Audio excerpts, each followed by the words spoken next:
Ok, et ben écoute, ce soir, on va se regarder un petit docu Arte. Peut-on jouir dans un monde injuste? Les idées larges, toujours d'Arte.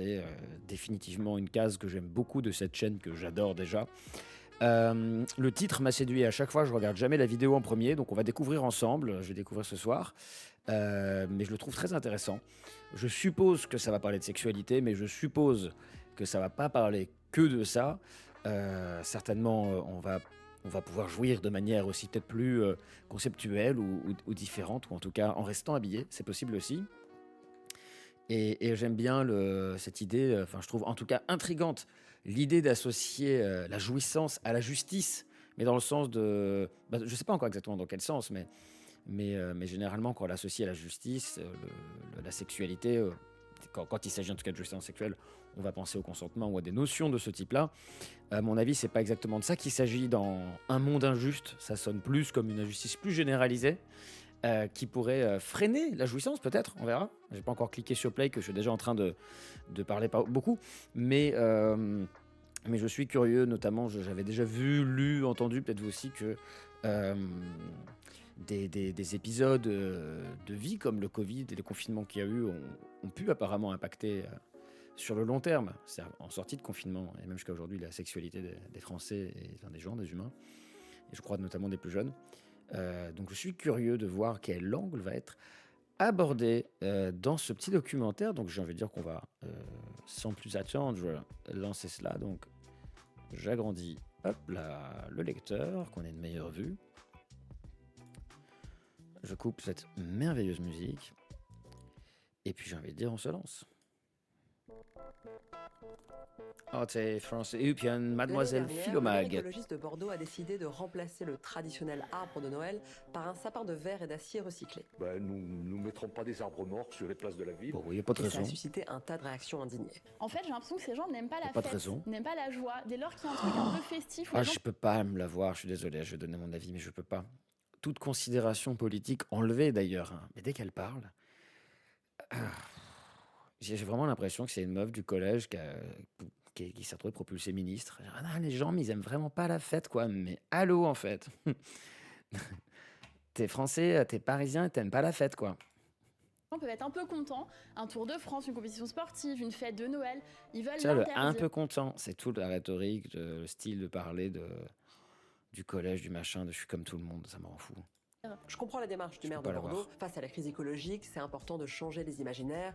Et pour ça, les symboles, ça compte. Et il faut bien Carré de commencer chocolat à quelque l'orange. part. Mais en même temps, Ah, personnellement, elle a pas de verre d'eau j'avais ce pas envie soir. de priver mes enfants de ce petit plaisir.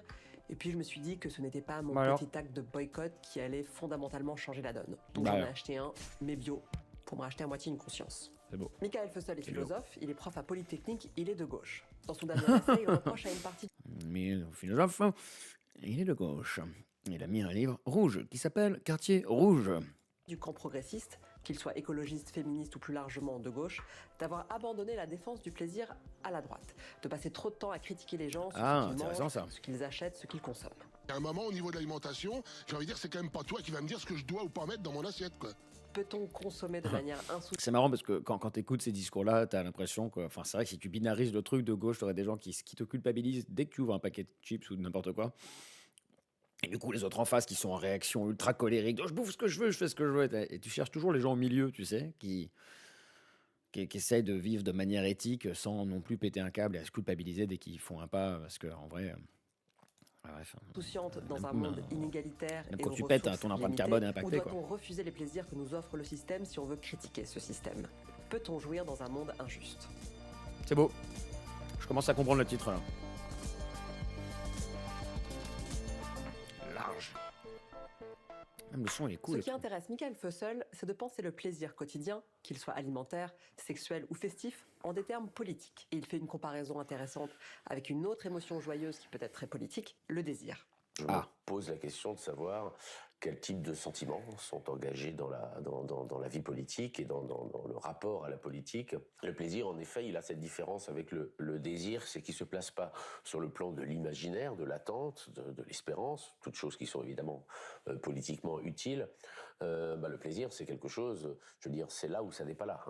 Donc c'est quelque chose de concret. C'est une catégorie de l'expérience, c'est pas une catégorie de l'imaginaire. J'aime bien sa distinction conceptuelle entre le désir qui se joue sur le plan de l'imaginaire et le plaisir qui se joue sur le plan de l'expérience concrète.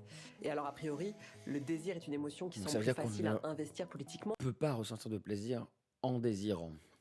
puisque c'est le désir pour un monde que l'on imagine meilleur qui nous pousse à lutter pour transformer les choses. Oui. Alors que le plaisir, que ce soit celui de s'offrir un petit luxe ou de faire la fête, on assimilerait plutôt ça à du divertissement. Le divertissement, au départ, c'est une notion qui vient d'un philosophe qui s'appelle Pascal, Tout à fait, tout à fait. XVIIe siècle, qui était un philosophe chrétien. Et qui a appelé divertissement tout ce qui nous, alors littéralement, nous Divertit de la nous réalité du sépare, monde, nous une question éloigne existentielle. de ce qui devrait être notre seul problème vie, la dans mort. l'existence et qui est le salut, Ouais, bah, le salut de l'âme. Ouais. Alors de là est née Du coup. une critique du divertissement qui a, je répète, toute sa valeur du point de vue religieux, mais qui a parfois été Pascal n'aurait pas eu de compte Netflix, hein, c'est ça qu'on est en train de dire en substance.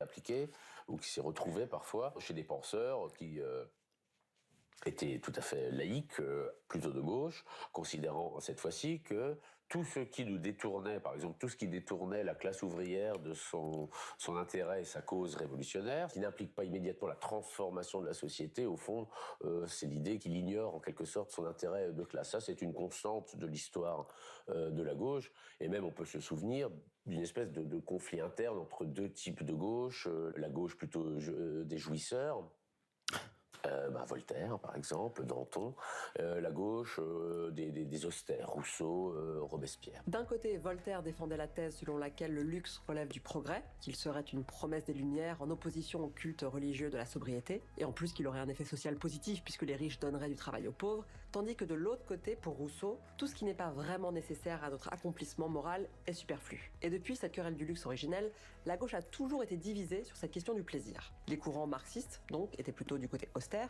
tandis que les groupes plus libertaires de mai 68 étaient plutôt dans la jouissance. Et ce que dit Michael Fussell, c'est que cette attitude austère et moraliste qui culpabilise les individus sur leur mode de consommation, elle s'est accentuée à gauche à partir des années 80. Ça a commencé, et c'est d'ailleurs tout à fait révélateur, lorsque la gauche a échoué. C'est-à-dire lorsqu'elle est parvenue au pouvoir. Bon, en France, on sait que c'est aux alentours de 81. On rappelle qu'il est de gauche. Elle est parvenue au pouvoir avec un projet de transformation sociale, et qu'elle a abandonné ce projet. Il se réfère là au tournant de la rigueur opéré sous François Mitterrand, qui décide à partir de 1983 de renoncer à une partie du programme commun sur lequel il avait été élu et de prendre un virage libéral. Quand on a votre trajectoire, qu'on s'est fait soi-même, qu'on a l'expérience du travail très jeune, qu'on a toujours été socialiste, dans la résistance, et puis toujours, et qu'on voit à la fois la CGT qui vous conspue et la bourse qui vous applaudit, est-ce qu'on ne se dit pas que le monde tourne à l'envers ? Vous posez Conspu, hein. C'était la dernière fois que quelqu'un a utilisé ce verbe, il faut le savoir. une vraie question. Alors bon, l'échec historique de la gauche réformiste, redoublé évidemment de l'échec encore plus dramatique de la gauche communiste, a fait que, puisqu'on ne peut plus, ou puisqu'on a renoncé à transformer le monde, il nous reste quand même à changer notre vie. Et à adopter une attitude qui est une attitude extrêmement noble du point de vue moral, c'est-à-dire qu'en attendant que cela change vraiment collectivement, modifier nos pratiques, notre conception du plaisir, notre rapport au monde, mais je dirais que cette manière de vouloir porter sur soi-même le poids de l'injustice du monde me paraît être plutôt de nature, je dirais, morale et même religieuse que, Oui, j'allais que dire. politique. Il y a un truc très très religieux à vivre dans la pénitence et l'excuse permanente. Et donc en fait, c'est difficile parce que souvent, tu auras le discours réac en face qui va toujours dire je fais ce que je veux, m'emmerdez pas, et c'est pas juste mon petit truc à moi qui va tout changer.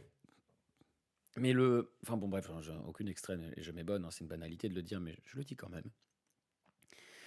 Mais c'est dramatique de pas être de milieu, en fait. C'est-à-dire que si tu es constamment en train de t'excuser de tout ce que tu es en train de faire, alors que le monde autour de toi fait que tu peux pas soit manger bio tout le temps, soit que tout ce que tu fasses ou manges ou consommes, ou que la manière de te déplacer, de machin, soit éthique, etc. Et t'es constamment, j'en vois qui sont constamment en train de s'excuser, de se justifier, de dire là je suis pas encore là, mais promis bientôt, je suis pas encore parfait, comme si on pouvait l'être un jour, je suis pas encore. Et donc c'est cette pénitence permanente vers une espèce de perfection morale, éthique inatteignable, euh, qui en effet est très très similaire au geste religieux, quoi, hein, de s'excuser d'avoir péché originellement, d'être un être humain imparfait, pécheur, et de passer sa vie à souhaiter, à s'excuser et à vivre sa vie à demi, quoi. Alors là, c'est encore pire parce que ça concerne des gens qui sont pas nécessairement croyants. Donc t'as même pas tu peux même pas te rassurer en disant bon, ouais, ça, va, je vais me taper dessus pendant ma vie terrestre, c'est pas très grave, j'ai l'éternité après pour kiffer, tu vois. T'as même pas ça, quoi. Tu te fais juste du mal, en fait. C'est une dinguerie. C'est Faute triste. d'être en mesure de s'en prendre aux causes profondes des inégalités, un certain militantisme s'est rabattu sur la stratégie moins ambitieuse de scruter notre éthique personnelle et de politiser tous nos petits gestes quotidiens. Alors aujourd'hui, qu'est-ce qui est nouveau? Ce qui est nouveau, c'est que d'autres motifs, et là je pense en particulier à l'écologie, ont été interprétés par certains comme des nouvelles raisons d'être absolument austère, pas seulement sobre, mais austère. C'est-à-dire, si on pense même à ce slogan "Jouir sans entrave" de 68, voilà, c'était certes énoncé en Extraordinaire, surtout. 68 Magnifique. par des gens qui se disaient plutôt de gauche, voire révolutionnaires. Oui, mais les entraves, elles sont données désormais dans la nature. C'est-à-dire, nous sommes dans un monde fini et des désirs infinis dans un monde fini. Il y a quelque chose qui évidemment fait contradiction. C'est beau comme phrase, ça. Non seulement les ressources naturelles sont limitées, mais on se rend de plus en plus compte que c'est plus profondément notre rapport d'exploitation à la nature, aux animaux, aux vivants en général qui est extrêmement destructeur. Or, pour Michael Fussell, même s'il est nécessaire de repenser nos modes de consommation et notre relation aux vivants, la priorité ne devrait pas être de stigmatiser les petits luxes des gens.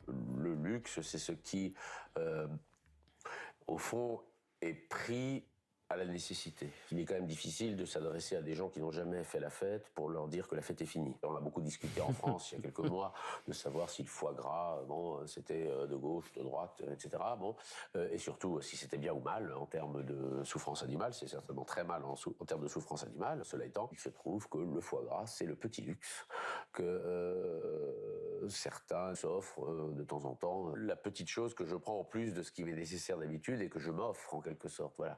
Alors il faut d'abord comprendre ce rapport des gens avec tel ou tel petit plaisir. Il faut essayer de comprendre en quoi ils participent justement déjà d'une forme d'émancipation par rapport au nécessaire, c'est-à-dire à ce qu'on appelle le strict nécessaire pour la survie, avant que de donner un avis sur le choix que telle ou telle personne font de leur petit luxe. Michael Fussell s'est concentré sur certains discours progressistes ou écologistes qui ont pour effet de culpabiliser les gens sur leur comportement, mais en réalité, la culpabilisation est un phénomène qui dépasse largement la gauche ou l'écologie. La philosophe et psychanalyste Elsa Godard a écrit un essai sur les mécanismes de culpabilisation sociale qui pèsent sur nous. Pour elle, le XXIe siècle serait le siècle de la culpabilité. C'est vrai. J'ai fait toute une analyse pour montrer Ça a l'air vrai, en tout finalement, cas. notre société contemporaine. Ça a l'air vrai. Ça a l'air vrai. Et je pense que c'est justifié à certains égards. Tu vois, je pense qu'on prend quand même conscience de pas mal d'abus, que ce soit d'abus écologiques, sociétaux, et que ça concerne l'humain en général, ou des fois plus particulièrement les blancs, ou plus particulièrement des fois les hommes blancs, etc., etc. Qu'il y ait une part de culpabilité, d'excuses, etc. Ça me paraît pas absurde, hein, dans l'absolu, que ça soit là. Mais c'est toujours pareil, c'est dans toute chose un peu de mesure, et, et- et ça peut devenir, à la fin, il peut y avoir vu qu'on parlait d'une comparaison religieuse, on pourrait presque trouver une certaine orthodoxie de la culpabilité, pour faire des mots compliqués, euh, qui finalement n'est pas forcément plus bénéfique.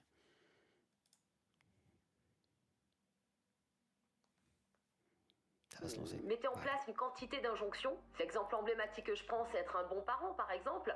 Mais qui peut se prémunir d'être un parent parfait? Ça n'existe pas. Et donc, ça nous met dans une position finalement d'échec. Et on ne peut que culpabiliser face à l'impossibilité de pouvoir atteindre ses buts, ses visées, devrais-je dire. Et ça, c'est très contemporain. Même si on pourrait imaginer que la culpabilisation sociale, on peut en trouver les prémices, notamment à l'époque de la chrétienté. Mais aujourd'hui, la chose est un petit peu différente, notamment par l'usage de la virtualité. Parce que tour à tour, quand on a commencé à entrer dans ces mécanismes, notamment des réseaux sociaux, On s'est amusé à commenter et donc à juger en permanence les uns les autres. Et je parle moi d'une auto-ubérisation, hein. On s'auto-évalue en permanence. C'est vrai. Et donc ça ne peut que générer des... C'est intéressant l'auto-ubérisation. Je lui ai coupé la parole, je suis désolé. Mais c'est vrai que c'est fou parce que quand quand tu parles de toi ou je sais pas quoi dans une soirée où tu connais pas tout le monde, tu te risques à ce que tu dises ne plaise pas à tout le monde, mais en réalité, même si ça plaît pas à tout le monde, il y a les chances qu'on te le signifie sont pas hyper hautes, qu'on te le signifie de manière violente, sont pas très hautes, alors que ces mêmes personnes-là auront beaucoup moins de problèmes à prendre la parole en ligne, et notamment de manière violente. Il y a un petit peu cette idée d'émancipation sur des codes sociaux sur Internet, un peu le même que je trouve qu'on retrouve en voiture. Tu sais, quand tu t'énerves en bagnole, quand tu insultes, tu cries, tu dis des trucs, mais tu vois des gens faire preuve d'une espèce de violence dans leur voiture que tu retrouves rarement dans leur vie de tous les jours. Cette espèce de lieu un peu mystique où dans la bagnole, voilà, bon, tu te permets des trucs. Alors que pourtant, la personne est là en face des fois, mais bon, tu es séparé par la vitre, alors tu as l'impression que tout va bien. Jusqu'à ce que la personne freine et toque à ta porte. Voilà, ça peut arriver aussi. Mais sauf que sur Internet, quand tu publies ta vie, t'as tellement, enfin, plus de gens te suivent en plus, tu as tellement de chance en fait que quelqu'un. C'est pas que ça plaise pas ce que tu fais. C'est même pas que la personne soit pas d'accord, c'est qu'elle te haïsse ou qu'elle te témoigne de la haine. Mais pour tout, en fait, tout ce qui est possible sur Terre à faire ou à penser, apparemment, il y a toujours quelqu'un pour le haïr. Tu vois, genre, c'est chez qui ça va déclencher une dinguerie et qui peut pas s'empêcher de le signifier, tu vois. Et on s'expose à ça en permanence. Et c'est assez fou, en fait, en permanence, et s'exposer à ça quand on va publier sur soi, ou simplement de s'exposer à ça, pardon, indirectement quand on parcourt, en fait, parce qu'on parcourt pas juste les réseaux sociaux, on parcourt les lignes de commentaires, comme si, enfin moi je sais pas, je regarde les lignes de commentaires comme si ça allait m'apprendre vraiment quelque chose sur l'humain, alors que ça tourne en boucle, quoi. Comme si j'espérais que pour une fois, la ligne de commentaires allait être plus ou moins normale. Et on retrouve les mêmes archétypes, les mêmes personnes, le même troll, le même qui essaie de faire un message un peu sympa, le même qui l'insulte, le ci, le ça, enfin, c'est assez effrayant. Voilà. Des mécanismes très forts de culpabilisation. Quel est l'intérêt de culpabiliser les gens comme ça? C'est une très bonne manière de maintenir les gens au pas et de les responsabiliser à titre individuel. Par exemple, j'avais dénoncé les phrases d'Emmanuel Macron. Hôtel, café, restaurant.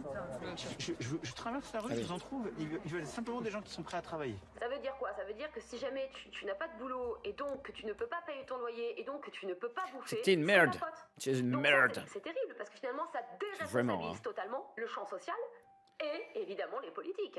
Bien sûr. Autrement dit, culpabiliser les gens sur leur mode de consommation est un moyen de décharger la responsabilité collective sur la responsabilité individuelle. Et pour Michael Fussell aussi, c'est une impasse politique. Mais son but est de montrer que non seulement le plaisir ne doit pas être réduit à une compromission avec l'ordre établi, mais qu'en plus, il peut être un affect politique intéressant. Tout dépend du type de plaisir. Il distingue le plaisir satisfaction du plaisir événement. Le plaisir, précisément, ça peut être deux choses. Ça peut être la plénitude du moment. La caméra. Alors, ce sont des choses qui simplement renvoient à la satisfaction d'un désir. Mettons, je désire tel aliment, je désire tel corps, je désire telle fête, et j'obtiens exactement ce qui, ou à peu près, ce qui correspond à ma représentation. Alors, ce plaisir-là, je l'appelle le plaisir satisfaction. C'est le plaisir de tous les jours, c'est le plaisir quotidien, et il n'est pas d'ailleurs politiquement, à mon avis, marqué. Hein. On a tous ces moments où, au fond, on veut ce que l'on désire et qu'on obtient ce que l'on désire. Et dans ce cas-là, je dirais, on a une satisfaction et un plaisir qui est par nature donc conservateur. Je le reconnais au sens où ce type de plaisir-là ne nous donne pas envie de transformer le monde puisqu'il nous est donné. Et c'est au nom de ce plaisir que, politiquement, les gens se battent un peu, à savoir, ce plaisir-là est un peu coupable ou suspect parce que, comme il confirme en fait nos désirs, il ne va pas nous porter à désirer autre chose que ce qui est. Et puis il y a des plaisirs plus rares, mais plus intéressants, peut-être plus collectifs d'ailleurs, qui sont des plaisirs surprises, des plaisirs événements. Alors là, il ne s'agit pas simplement de satisfaire un désir que j'avais déjà, précisément parce que je ne l'avais pas, mais c'est un moment où advient quelque chose que je n'imaginais pas, c'est l'inattendu. Et alors de ce point de vue-là, je dirais, là c'est politique, parce que lorsque advient quelque chose que je n'imaginais pas, alors se pose la question de savoir, mais dans quel monde est-ce que je vis, ou dans quel monde vivons-nous pour que ça n'advienne pas plus souvent. Et je vais prendre un exemple, justement très politique.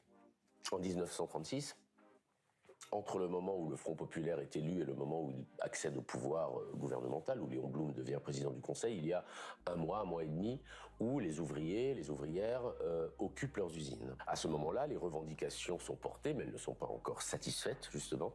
Il n'y a pas encore cette joie qu'il y aura d'obtenir les 40 heures, les congés payés. Mais néanmoins, il se passe quelque chose de tout à fait inattendu et que la philosophe Simone Veil explique magnifiquement dans un texte. Les ouvrières font quelque chose de, j'allais dire, de miraculeux, ou plutôt vivent, éprouvent quelque chose de miraculeux, c'est-à-dire une joie, un bonheur sur leur lieu de souffrance. Les distractions et les jeux alternent avec les différents travaux d'entretien. Incroyable, ça. Les données de voyage se sont distribuées par roulement les grévistes. C'est-à-dire que leur lieu de travail, C'est vos grands-mères. les usines, les machines, Vos arrière-grand-mères. la hiérarchie Arrière-grand-mère. du patronat, tout ça est aboli pendant quelques semaines au profit d'occupations où les ouvrières chantent, dansent, crient, font ce qui Un était moment où absolument le mot occupation inimaginable était de sympa. faire dans un contexte qui semble plutôt organisé pour la hiérarchie et la domination. Ailleurs, la Java, au son de l'accordéon, entraîne les couples grévistes. Au cinéma Tirage Maurice.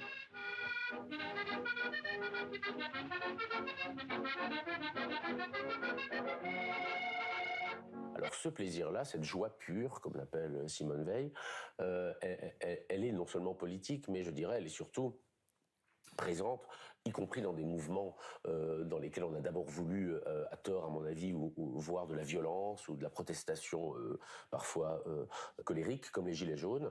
Je me souviens que le premier acte des Gilets jaunes, c'était de se rendre, on voit bien ces collectifs, donc sur les ronds-points ou sur les péages d'autoroute, c'est-à-dire justement sur des lieux qui sont plutôt des lieux de tristesse architecturale, et surtout des lieux où on n'est destiné qu'à passer, au fond, sans jamais s'arrêter. Et qu'est-ce qu'ils ont fait sur ces ronds-points qu'est-ce qu'ils ont fait sur ces péages? Eh bien, ils ont certes fait quelque chose comme une agora démocratique, ils ont commencé à parler tout d'un coup de politique, mais aussi ils ont fait des formes de fêtes. Ils ont organisé, sous la forme de barbecue, d'autres choses, des formes de plaisir qui étaient d'autant plus, je dirais, intéressants politiquement, qu'ils étaient pour le coup franchement inattendus. Qui aurait l'idée d'aller faire d'un rond-point Je suis un peu perdu, je m'épose parce que là, je me dis putain, je parle plus là, mais je suis un peu perdu. Je sais pas si c'est juste moi, mais ça fait 5 minutes qu'ils parlent, un peu non-stop. C'est long sur un format 17. Là, pour le coup, leur format, il est un peu étrange en fait. Un jour, il fait 18 minutes, un jour, il en fait 25. C'est assez étrange en fait qu'il soit pas normé. C'est un peu un de ses défauts, je pense. Mais c'est bizarre parce qu'il fait 5 minutes qu'il parle. Le titre, c'est quand même Peut-on jouir dans un monde injuste? T'as un peu envie de parler de la justice du monde et de la possibilité d'y jouir. Mais là, en fait, sur du coup un tiers de de cette capsule, hein, de ce petit docu, rien à voir avec le fait de jouir, euh, il détaille des moments de jouissance, certes, sur un lieu occupé qui a été l'usine, etc., en grève, et là, des lieux de jouissance, en tout cas de plaisir, etc., sur des lieux qui sont à la base juste des ronds-points, etc., mais pour l'instant, c'est juste dire oui, il y a eu du plaisir à un endroit où on travaillait avant, on a fait une grève. Il y a eu du plaisir sur un endroit qui était neutre, ou un lieu de circulation. Mais je sais pas, j'ai l'impression qu'on navigue un peu comme ça, mais je trouve qu'on se perd un peu dans le sujet. Je trouve qu'on se perd un peu dans le sujet, je sais pas. Peut-être pas, mais on s'étend peut-être un peu trop longtemps sur quelque chose, là. Je sais pas. Sur un format de cette taille-là, je trouve que ça fait une longue digression. Là, on a dans sa forme la plus intéressante le type de plaisir qui n'est pas du tout une sorte de compromission avec le monde ou une sorte de consommation simplement de ce que le système nous propose, mais une manière de divertir, c'est du divertissement au bon sens du terme, de divertir des lieux, de divertir des logiques. Mais là, il est fini le doc. Dans 2 minutes, c'est terminé. Dans 2 minutes, c'est terminé. Et la jouissance, ça va être... c'est pas que du divertissement. En fait, ce qu'on voit là, c'est que jouir dans un monde injuste, ça se fait on dirait seulement dans le mode de la rébellion. En fait, quand tu es en réaction contre ce monde, pour le rendre plus juste, puisque c'est ça qui se passe, c'est en gros un mouvement de révolte qui a le souhait, le désir de rendre le monde plus juste, va dans son mouvement créer, dans le moment où ça fait société, tout ça, créer de la jouissance. Et notamment sur des lieux parfois symboliques, comme l'usine, notamment, surtout. Mais ça répond pas à la question, je trouve, peut-on jouir dans un monde injuste, où la question est un peu plus au jour le jour, c'est-à-dire pour le citoyen lambda, en quoi l'injustice du monde entrave quotidiennement sa jouissance. Et je pense que ça, pour le coup, c'était déjà énoncé au début avec la notion de culpabilité. Ok, on est dans le siècle de la culpabilité et on retrouve du coup les mécanismes religieux, mais tu as un peu envie de dire, ok, mais ils se déployaient comment ces mécanismes religieux et pourquoi, si c'était un outil de domination? Et aujourd'hui, ils se déploient comment? C'est pas détaillé. Et comment et par qui? Parce qu'on dit qu'on le fait nous, ça aide le politique, mais qui le déploie vraiment? Comment ça se propage vraiment? Ça tient à quoi? À quel sujet? Est-ce qu'il y a encore un vrai parallèle à faire avec le religieux ou c'est juste que ça ressemble? Ou sinon, est-ce que c'est fait de manière consciente? Parce que la culpabilité religieuse à but politique, à visée politique, était faite de manière très consciente. Donc, tu as un peu envie de poser la même question là. Et en fait, c'est pas détaillé. Et même si c'est pas détaillé, au lieu d'aller plus loin et de dire, bon, et en tout cas, du coup, comment on fait pour jouir là-dedans? Titre, pardon. Ça va sur des moments de jouissance en rébellion, en réaction contre le monde, mais qui sont très anecdotiques, très symboliques, qui révèlent pas du tout le quotidien dont on est en train de parler dans les 2 tiers du docu. Ou alors c'est moi qui suis fou. De ce point de vue-là, Arte, ça va pas, là, je suis fou. Ça reste très intéressant ce qu'il dit, mais c'est-à-dire sa puissance contestatrice. Compenser mais politiquement le en plaisir fait, et poser des si immenses questions, là, les amis, avec des formats si courts, on ne fait que caresser les sujets, j'ai l'impression, les proposer une effleurer. perspective plus réjouissante que l'égalité dans la Elle va misère conclure, et là. l'écologie punitive, Quand je dis conclure, Michael Fussell remobilise un très beau concept qui avait émergé au moment de la Commune insurrectionnelle de Paris C'est en bizarre, ça. 1871, le luxe communal. Ouais, La ok. formule vient du statut de la Fédération des artistes de Paris, qui s'était réunie dans une commission présidée par le peintre Gustave FAP, Courbet, je vous laisse et qui traduire avait en anglais. réfléchi aux moyens de libérer l'art et d'en faire Toujours en l'objet lien d'une avec la expérience jouissance. populaire. Le luxe communal est une formule évidemment paradoxale et apparemment contradictoire, mais qui ne l'est pas, puisqu'on a tendance à penser que le luxe, c'est précisément ce qui va distinguer les riches des pauvres, bon. Alors que eux, au fond, revendiquaient le luxe pour tous, c'est-à-dire l'idée que l'égalité, c'était d'abord, elle était effectivement d'abord donnée dans la souffrance, mais l'égalité était aussi revendiquée comme étant celle du partage de la beauté. Le luxe communal, ça voulait dire qu'il fallait rompre avec ce qui fait obstacle à ce partage, et ce qui, dans le champ des arts, fait obstacle à ce partage, disait-il, c'est la distinction entre les artistes, les beaux-arts, et les artisans. Ceux qui sont donc réduits précisément à fabriquer des choses nécessaires. Et la première chose qu'a fait la Commune, c'était d'abolir cette distinction, de réunir artistes et artisans dans la même fédération. Et On se de perd, montrer c'est possible, que, on se perd. ou d'affirmer On se perd, on se perd, on répond pas à la question, on répond pas à l'intitulé, professeur, on repart sur un truc là. qu'il y avait aussi dans la fabrication des choses nécessaires à la vie, eh bien, il y avait aussi la possibilité d'un luxe qui soit un luxe partagé, que la beauté, au fond, n'était pas le privilège d'une classe. Ouais, mais non mais les gars, D'ailleurs, c'était aussi lié, le luxe communal, à toute une théorie de l'éducation. Hein. arrêtez-vous Je sur rappelle que c'est la trouver un Commune qui angle, a, trouver un angle. rendu l'école obligatoire avant que la République ne le fasse, qu'il a aussi ouverte aux filles. C'est-à-dire que là, on parle du 19e siècle, on parle même pas d'aujourd'hui, les amis, et on est sur la dernière minute. Et C'est donc, c'était l'idée absurde. qu'on allait décloisonner les savoirs, qu'on n'allait pas spécialiser les savoirs, ne pas trop rapidement orienter les élèves ou les étudiants vers une spécialisation professionnelle, leur donner les moyens de s'ouvrir à la culture esthétique, au fond faire de ce qui était le privilège d'une classe. T'entends, c'est le générique, c'est la fin. Ce n'est pas en se privant de Mais jouir, what? de consommer et de prendre du plaisir dans un monde injuste que l'on rendra le monde plus juste, plus égalitaire ou plus écologique. Michael Fussell invite à penser ce que serait un luxe égalitaire qui ne viserait plus la distinction sociale, mais qui chercherait au contraire à partager la beauté. C'était vraiment le début du doc, ça, de dire ça. Et là, à la fin, ça parle de la beauté dans un exemple du 19e siècle et le docu s'arrête, quoi. Qu'il le développe, son concept de beauté partagée et égalitaire, plutôt que de l'évoquer à la toute fin dans un exemple du 19e siècle. Ça n'a pas de sens, les amis. Alors, mais y'a que moi que ça énerve ou pas? Je suis fou? Je deviens aigri? Vous l'étiez peut-être déjà, c'est possible aussi. Je suis peut-être fou, hein, ça peut clairement être moi. Privatisé. Pour lui, les projets de transformation sociale pour un monde plus juste et plus écologique ne peuvent pas se fonder sur la honte et la culpabilisation des individus, mais sur la promesse de nouveaux plaisirs pour tous.